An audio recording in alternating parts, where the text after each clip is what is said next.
aggressive. They've gone and they've figured out everybody that she's had any contact with over the last several days. Those folks have been put on furlough, and we're monitoring very carefully. Anybody during that furlough over the course of the 14 days who show any symptoms at all will be immediately tested.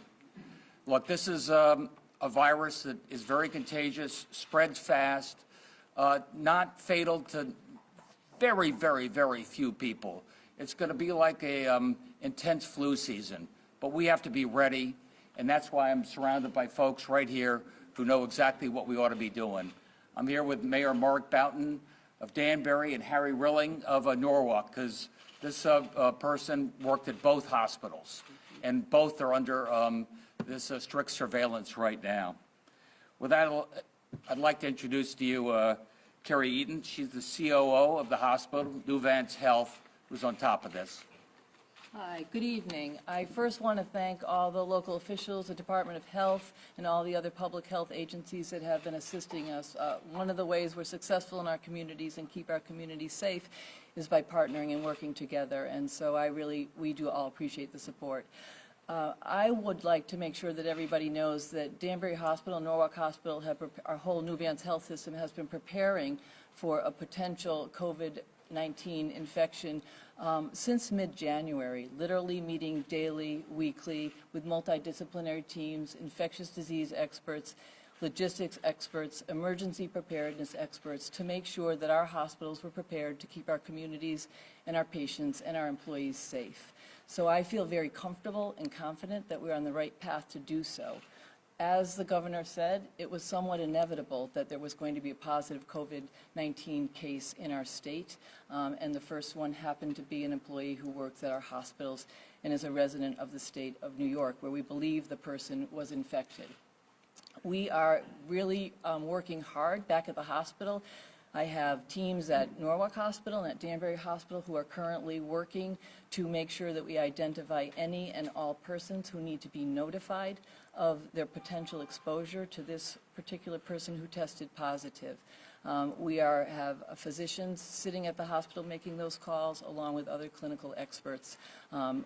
If we identify any persons who have come in contact who have symptoms, we are working with our state departments of health and our clinical experts to make sure we follow all the appropriate guidelines from the expert agencies to keep those people safe, to keep our employees safe, and to keep our communities safe.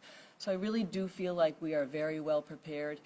My biggest message to our community is to remember that we take care of patients with infectious diseases every day of the year in all our hospitals, and our staff know how to take care of patients with infectious diseases, and they're very well prepared to do so to prevent the transmission to other patients and other individuals.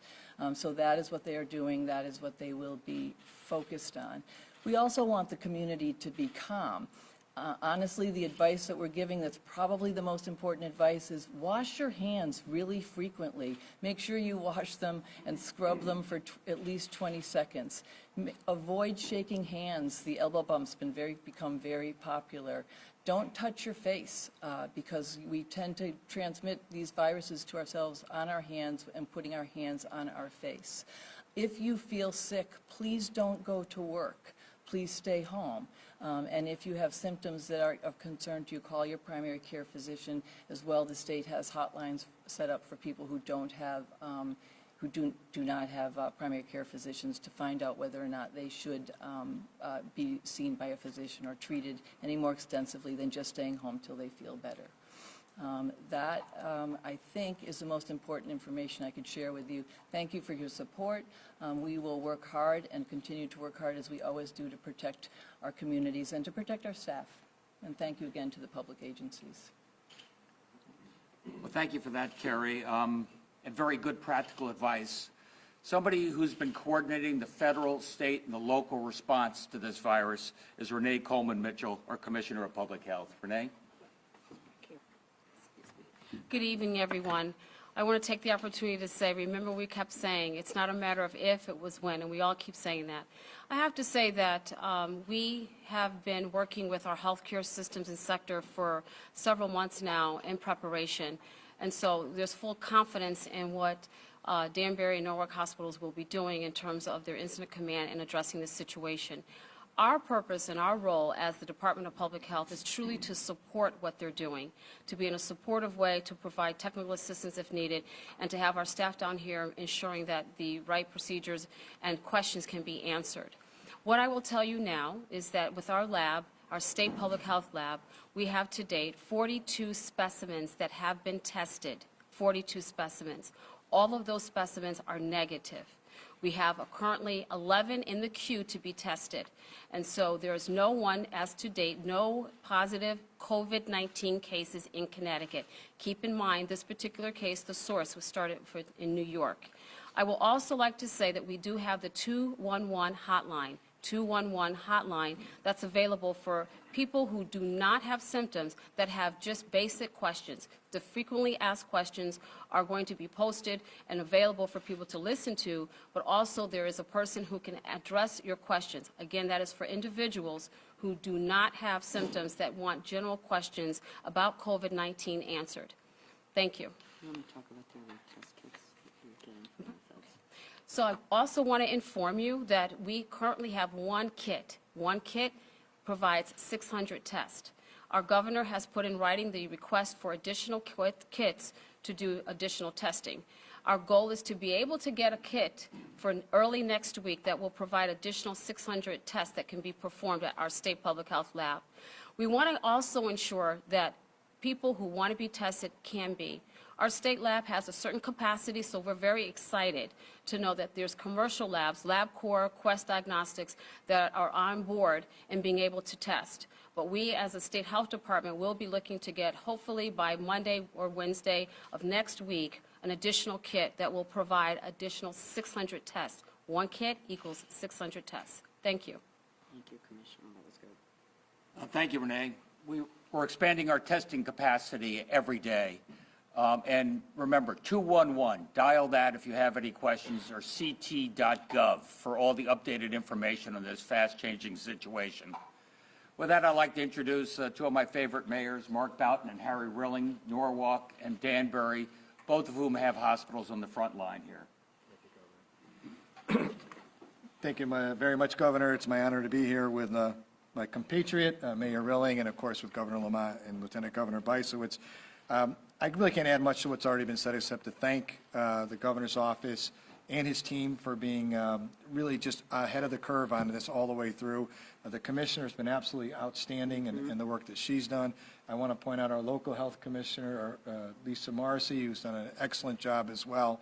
And if there's a message for the community is that, look, we got this. It's going to be unnerving, it's disruptive, it's scary, but at the end of the day, we're going to be okay if we work together, we follow the protocols that are put in place, and we make sure that we communicate across all lines, including state borders as well. We knew this day would happen. It's here, so we'll manage it. I've been in contact with our superintendent of schools, with our fire chief, who's our emergency management director, and of course with Lisa. So we just want to thank everybody for all the hard work that they're doing. And now, Harry Rilling. Mayor? Thank you, Mayor. Again, pretty much everything that I would say has already been said. I'm here with my Director of Health, Dina Diamore, and we have been in touch with the state of Connecticut on a regular basis. We meet on Thursday mornings with our Norwalk Public Schools, our first responders, our EMS, our emergency management, and we make sure that we're getting real-time updated information so we can stay on top of this. And all the things that you've heard about the protocols, using universal precautions, those are the things you need to do because that's going to minimize the chance that you will contract this COVID-19. So again, I want to thank the governor's office, the state of Connecticut. I want to thank all the people that are involved in this because we are on top of it. We are making sure that we're getting real-time information, and we want to get information out to the public. But again, we don't want to cause a panic because it should not rise to that level. So thank you, Governor. Are there any questions? Did this worker start showing symptoms? Or how did they figure out that they had this, or was it just something that came in contact with somebody and thought they should get tested? I'm going to take that, Karen. Yeah, good evening. So we really don't want to give away any patient-specific information. We have to protect patients' privacies. But what we will say is, early on, when the patient was when the individual was identified, They were restricted from their duties, they were tested, and as soon as the test came back positive, it triggered a series of events. But I want to go back to some things that were said earlier, because I have to just echo a couple of things. This is not a time to panic. The strokes, the heart attacks, the car accidents continue to come. This will overwhelm our healthcare system if Walking Well present to the emergency department with the expectation of testing. The recommendations, as were mentioned before, until this test is commercially available and readily available, the state is restricting the test to those patients that are acutely ill that require hospitalization. So what we need to do is everybody needs to stay calm, they need to stay educated, they need to be in close contact with their physicians for guidance. Most of the physicians' offices in the state already have triage protocols, and they're being enacted daily. This is a very dynamic situation. It's changing not only daily, but essentially hourly. So it informs us as to the next best practices to be implementing in our system. And what we ask to the public is stay educated, stay aware, understand the facts, practice good personal hygiene with hand washing, covering your cough. If you're ill, don't go to work. And those are the things that will help us get through this a lot faster. We will get through this. We've been through similar situations with SARS and MERS in the past. Danbury has handled situations similar to this in the past, and we come out okay on the other side. So everybody just needs to pull together, stay calm. This is not a time to panic. Just to kind of follow up, there's no case in Connecticut. I mean, she's back in New York. She was just working here. We don't know if she spread it. I mean, there's no, you're tracking it down. The employee is a resident of New York. She was identified as a person who might have come in contact with another person, and when she was notified that she came in contact with a potential contact for her, she was notified of that. When she was notified of that, she was removed from the workplace to keep people safe until she was tested. We learned her test results came back to us late today, and when her test results came back to us late today, we began to kick in our protocol to notify the appropriate individuals that we had a positive test. So yes, she was in New York. We believe she was infected in New York.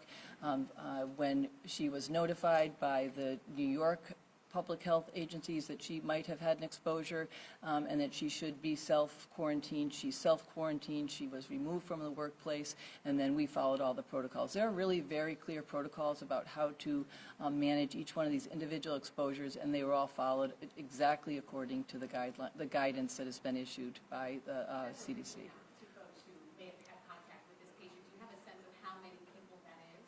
As I said before, it's a relatively isolated number of people because this particular individual worked in an isolated geographic area in our hospitals, which is helpful. So it's a limited number of individuals. It would be impossible for me to give you accurate information about the numbers because we have teams right now back determining the positive exposure, the positive exposures, the ones that we're not certain of, and then the ones we're not certain of until we continue to do this investigation. This is a very detailed piece of work we're doing to make sure that we're very, very thorough, and I really don't feel like I can give you a number because it would be a guess, but we believe it is contained because it was a very limited geographic area in both of the hospitals that we are working with. Was this healthcare worker in contact with a lot of patients or like an office worker? I mean, kind of, or maybe... Limited number of patients. Was because she in of, both hospitals? excuse me? Was she in both hospitals? Yes, she was in both hospitals. Yes. What's the status of both the hospitals? Are they open? Oh, yes, our hospitals are open. We don't close. We take care of patients 24 hours a day, 7 days a week, and we are very experienced in taking care of patients with infectious conditions such as this infectious conditions. We have many other illnesses in the communities. We're very well prepared to take care of people with infections. And as Dr. Broderick indicated, and we would be able to indicate, Dr. Greenspan would be able to indicate for our Norwalk Emergency Department, we're open for business. We would ask that you go online if you think that you have problems. There's tons of information online about when to seek more detail, seek more care. It's there. Follow those guidelines because we do not want to overburden our health systems with the worried well. We still have lots of sick people in our hospitals and our emergency rooms to take care of. How long can symptoms of COVID-19 last? Oh, I'm not an expert. That's a Lori question on the COVID-19. So once a person becomes ill, usually there's a series of days. Thank you. There's a series of days that the person is symptomatic. Sometimes it can be very mild. Sometimes, as we've heard, it can be more severe. And it will depend on the extent of their illness as to how long it lasts. I think the reason the 14-day. Okay, so once you're exposed, the likelihood of developing symptoms will occur within 14 days. Usually it's around day 2 or day 3, and then we will go based on CDC guidelines out to 14 days, limiting any staff member from returning to work as we monitor their symptoms on a daily basis. At what point are you contagious? Like right away, or do you have to show symptoms? We assume that so the right of way is based on what you're saying as exposure. Right. There's a series of days that could occur. Generally, as has been discussed by the CDC experts and Dr. Fauci, that you really are symptomatic and contagious. Once you become symptomatic, you are contagious at that point. This woman is in New York now, I know you mentioned, but did she initially self-quarantine in Connecticut? Is that where she realized that she may have been? She quarantined based on direction from the Department of Health in New York and has not returned to Connecticut since then. How long ago did she self-quarantine? How many days ago? Based on the notification that she got, would have been Wednesday the 4th. And do you know how quickly she self-quarantined after she realized she had been in connection with this person that may have been sick? Was there like a big chunk of time between which? I believe that was almost the announcement came shortly after the diagnosis of the source patient in Westchester occurred. So you found out about it on Wednesday?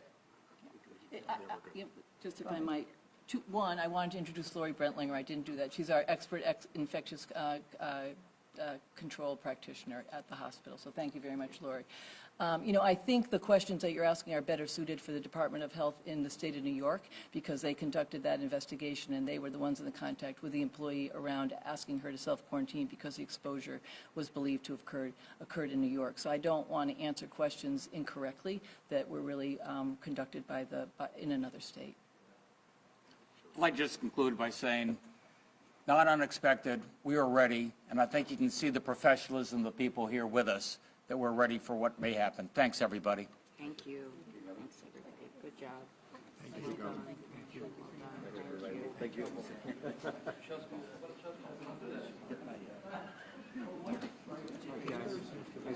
Thank you, Governor. I know the route. Yes, I know.